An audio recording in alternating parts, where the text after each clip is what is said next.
Computer science videos here today to show you guys in tutorial 43 how to enable your current location on Instagram using the application called GRIDS for Instagram using a computer. Without further ado, let us start the video. So the first thing we need to do is go all the way down to the dock, click on the application itself called GRIDS.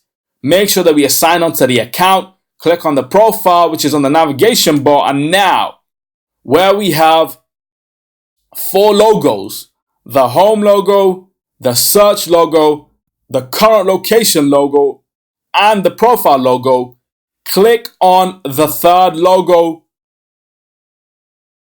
and now it says GRIDS would like to use your current location. I say OK.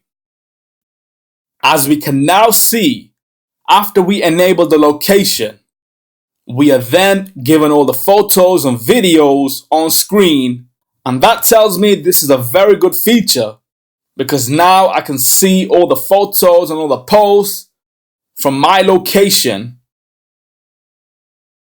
and who posted what, where they were, at what time. We can also choose to change to another part of the city. Go back to the profile. That's it for this video. I'll see you guys in my next tutorial. Thanks for now.